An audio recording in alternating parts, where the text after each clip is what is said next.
So hey the guys, we are here with our new video. So आज की video में मैं explain करने वाला हूँ ब्लीच का एपिसोड नंबर 33। सो बिना किसी देरी के आज का ये जो कमाल का एपिसोड है ना, उसको शुरू करते हैं।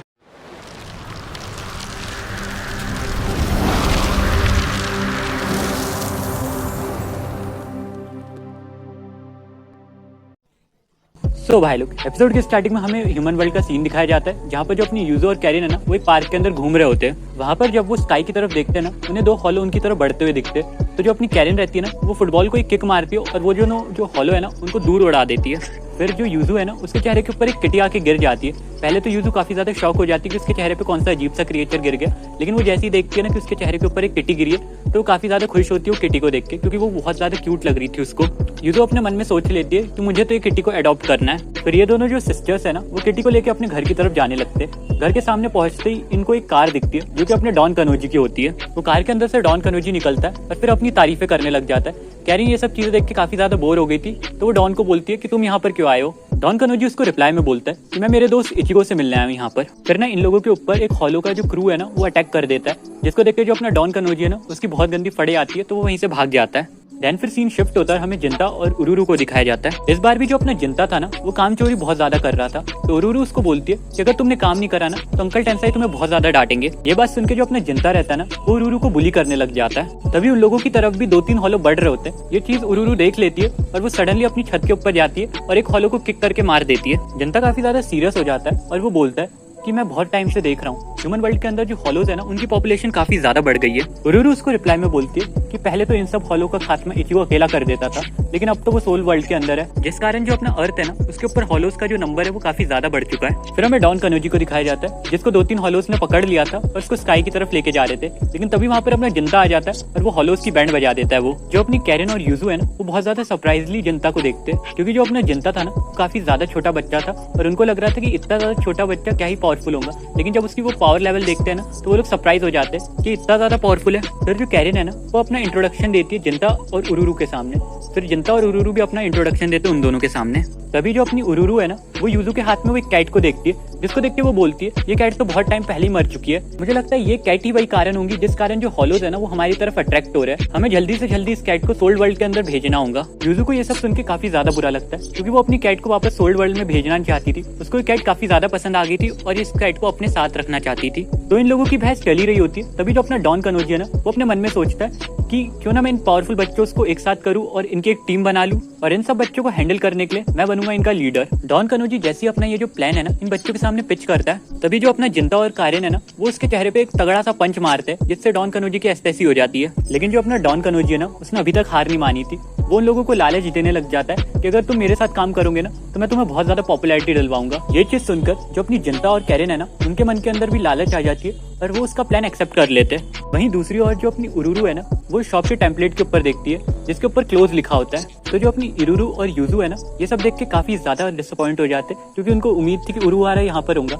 लेकिन वो तो लंच ब्रेक के लिए बाहर गया था। तभी वो कैट की वजह से बहुत ज्यादा जो हॉलोज रहते हैं ना, उनकी तरफ अट्रैक्ट होने लग जाते हैं और उनके ऊपर अटैक कर देते हैं। तभी वो जो कैट है ना, उसको काफी ज्यादा गुस्सा आ जाता है और वो अपना पूरा स्पिरिचुअल प्रेशर रिलीज कर देती है। इससे ये जो हॉलोज है ना, वो दूर हट जाते हैं अपनी यूजू से। फिर वहाँ पर जिंता और कैरिन भी आ जाते हैं, जो अपने स्टाइल में हॉलोज को बजाना चालू करते हैं। फिर एंट्री होती है अपनी कैनन लेडी की, जो कि उरुरु। वो अपनी कैनन लेकर आती है और हॉलोज को एक लाइन से बजाना चालू करती है, लेकिन तभी एकदम से उनके सामने एक बहुत बड़ा सा हॉलो आ जाते हैं, जिसको देख के वो सब घबरा जाते हैं। फिर जो यूजू के हाथ में वो जो किटी थी ना, वो सडनली एक फ्लेम लॉइन के अंदर ट्रांसफॉर्म हो जाती है और वो हॉलो की बैंड बजाना चालू कर देती है। फिर इन लोगों को भी हिम्मत आती है और ये भी उस हॉलो के ऊपर अटैक करने लग जाते हैं। और आखिरी में जो अपनी यूजू है ना, वो अपनी कैनन की मदद से उस हॉलो को पूरी तरीके से उड़ा देती है। फिर अपनी यूजू को एक पास्ट हिट करता है, जिसमें वो याद करती है कि वो एक बारिश के मौसम में कहीं जा रही होती, तभी उसको एक पोल के अंदर एक बिल्ली दिखती है, जिससे उसने अपना फुट शेयर किया था। यूजू की काइंडनेस देख के वो जो किटी है ना, वो उसका पीछा करने लग जाती है, लेकिन पीछा करते करते वो जो किटी है ना, वो एक कार एक्सीडेंट में उसकी डेथ हो जाती है। तो ये सब याद करके जो अपनी यूजू है ना, वो काफी ज्यादा रोने लग जाती है और वो गिल्ट में चल जाती है कि उसकी वजह से ये बिल्ली की डेथ हुई है।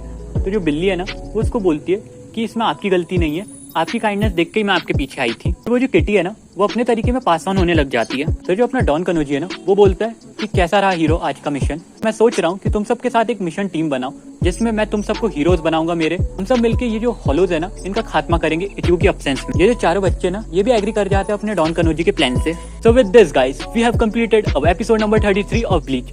हाँ भाई लोग, मैं जानता हूँ ये जो वीडियो है ना बहुत ज़्यादा बोरिंग था। तुम लोग वेट कर रहे होंगे कि रंजी की स्टोरी का क्या होगा, तो अगले एपिसोड में आ जाएंगे रंजी की स्टोरी। अगर तुमने पूरी तरीके से वीडियो को झेल लिया है ना, तो लाइक कर देना और कमेंट कर देना अपने ओपिनियन के साथ। मैं मिलता हूँ तुम लोगों से अगली वीडियो में, तब तक के take care and good bye.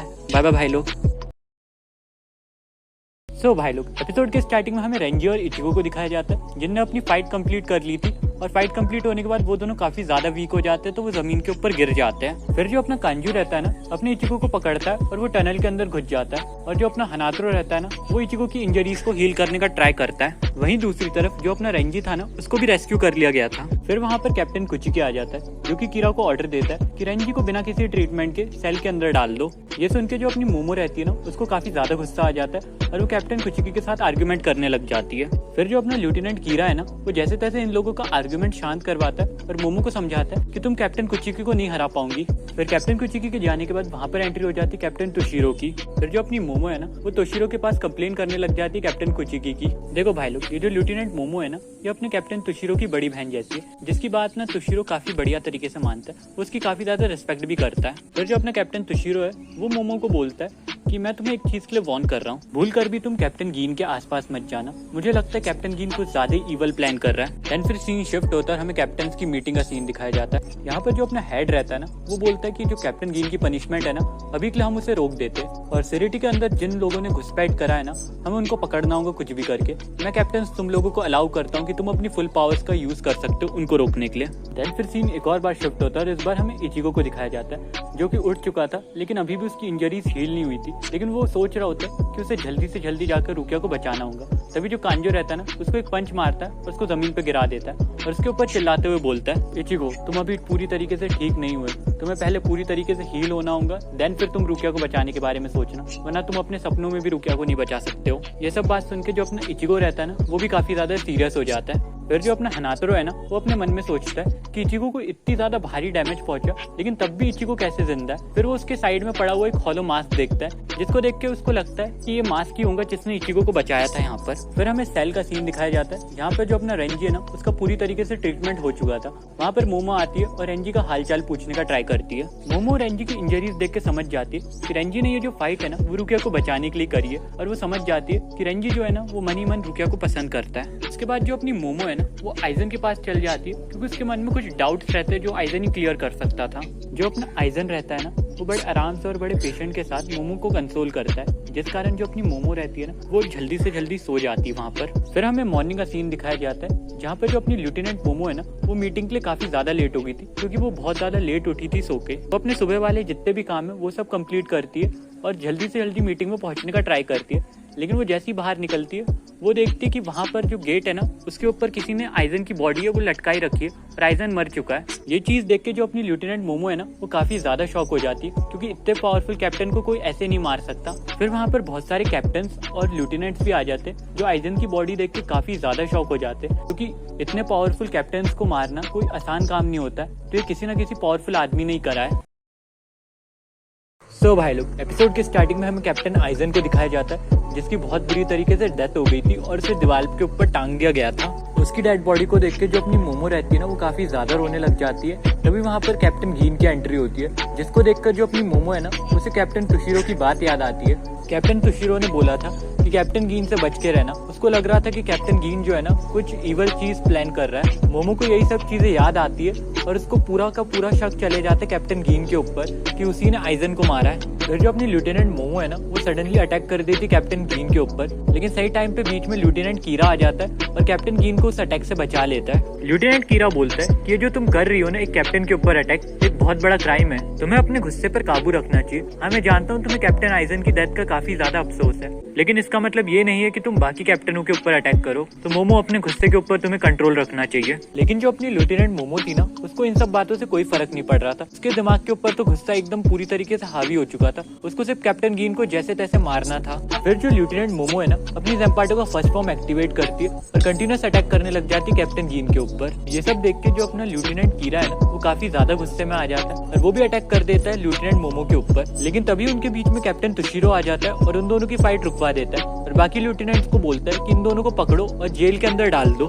ये जो पूरा इंसिडेंट है ना, कैप्टन गीन काफी मजे के साथ देख रहा था। सही बता रहा हूँ, ये इस सीरीज का ओरोचिमारू है। फिर जो अपना कैप्टन तुशिरो है ना, वो कैप्टन गीन से बोलता है कि अगर लेफ्टिनेंट कीरा बीच में नहीं आता तो तुम लेफ्टिनेंट मोमो को मार देते ना। इस बात के ऊपर जो अपना कैप्टन गीन है ना, उसका कोई खास रिएक्शन नहीं होता है, वो बस हंस रहा होता है। कैप्टन तुशिरो और ज्यादा सीरियस वे में बोलता है कि अगर तुम लेफ्टिनेंट मोमो के आसपास भी दिखे ना तो मुझसे ज्यादा बुरा तुम्हारे लिए और कोई नहीं होगा। लेकिन जो कैप्टन गीन होता है ना, वो अपनी मस्ती में डूबा हुआ रहता है और वो वापस से हंस रहा होता है। देन फिर सीन शिफ्ट होता है, हमें चैट को दिखाया जाता है जो कि खंडर सी जगह पे सो रहा होता है और उसको एक ड्रीम आती है जिसमें वो और इचिगो पहली बार एक दूसरे से मिले थे। तो अपना जो चैट है ना, वो इचिगो से पूछता है कि तुम बार बार लड़ाई क्यों करते हो। तो इचिगो उसको रिप्लाई में बोलता है कि मुझे लड़ाई का कोई खासा शौक नहीं है। ये जो लड़के हैं ना, इनको मेरे बाल पसंद नहीं है। ये बोलते कि मेरे बाल काफी ज्यादा वियर्ड है, कि ऐसे किसी के ऑरेंज बाल तो नहीं होते। और इसी बात के कारण ये जो लड़के हैं ना, ये मुझसे रेगुलरली लड़ने आते हैं। तो इसी दिन के बाद से चैड और इचिगो है ना, उनकी दोस्ती चालू हो गई थी। फिर सडनली जो अपना चैड है ना, उसकी नींद खुल जाती है और वो अपने आसपास महसूस करता है कि उसके आसपास बहुत सारे शिनिगामी है। तो वो अपना गेट खोलता है और फिर अपने सामने एक शिनिगामी की आर्मी देखता है। वो चैड जो अपना हाथ है ना, उसको एक डेविल हाथ में कन्वर्ट करता है और फिर वो जो शिनिगामी है ना, उनकी बैंड बजाना चालू कर देता है। वो एक शिनिगामी को छोड़ देता है और उससे बोलता है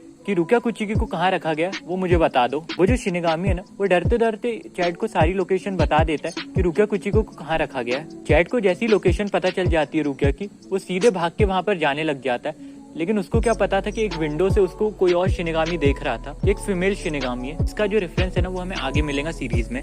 देन फिर सीन शिफ्ट होता है, हमें इचिगो को दिखाया जाता है जहाँ पर जो अपना हनात्रो था ना, वो उन दोनों को एक पिल ऑफर करता है जो पिल उनको इंस्टेंट एनर्जी दे सकती है। ये जो पिल है ना, ये स्पेशली स्क्वाड नंबर 4 ने बनाई है और के बीच में इंस्टेंट एनर्जी देने के लिए। ये जो पिल है ना, इचिगो और कांजो ले लेते और सरफेस के ऊपर चले जाते रुकिया को ढूंढने के लिए। देन फिर सीन शिफ्ट होता है, हमें एक रूम का सीन दिखाया जाता है जहाँ पर हमें हमारे न्यू कैरेक्टर्स दिखाए जाते हैं। ये जो फीमेल लेफ्टिनेंट है ना, इसका नाम ननाओ है और ये जो आदमी है ना, ये कैप्टन है जिसका नाम है कैप्टन क्यूराकू। जो अपना कैप्टन क्यूराकू है ना, वो काफी ज्यादा लेजी शिनिगामी है। फिर जो लेफ्टिनेंट ननाओ है ना, वो बोलती है कि मैंने अभी एक इंट्रूडर को देखा जो कि रुका के सेल की तरफ बढ़ रहा है, तो मैं चाहती हूँ कि आप उसके पास जाए और आप उसे हरा दे। लेकिन जो अपना कैप्टन क्यूराकू है ना, वो काफी ज्यादा लेजी पना दिखा रहा था। तो जो लेफ्टिनेंट ननाओ है ना, वो उसके ऊपर काफी जोर से चिल्ला देती है और बोलती है कि जाओ अभी के अभी उस इंट्रूडर को पकड़ के लेकर आओ। फिर ना चाहते हुए जो अपना कैप्टन रहता है ना, उसको वहां पर जाना पड़ता है इंट्रूडर को पकड़ने के लिए। फिर हमें टीम इचिगो को दिखाया जाता है जो कि जो सेल है ना, उसके काफी पास पहुंच चुके थे और वो रुकिया को बस ढूंढने वाले थे। लेकिन तभी उन्हें एक स्पिरिचुअल प्रेशर फील होता है जो कि बहुत ज्यादा पावरफुल था।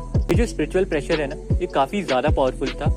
इस प्रेशर के कारण जो इचिगो की पूरी टीम है ना, वो अपने बॉडी पार्ट को मूव तक नहीं कर पा रहे थे। जो स्पिरिचुअल प्रेशर है ना, ये कैप्टन कैनपाची का था जो कि one of the most powerful shinigamis में से एक है। So with this guys, we have completed our episode number 35 and 34 of Bleach. तो भाई लोग, एपिसोड कैसा लगा आप लोग कमेंट करके बताइएगा। लाइक शेयर सब्सक्राइब करिएगा वीडियो को।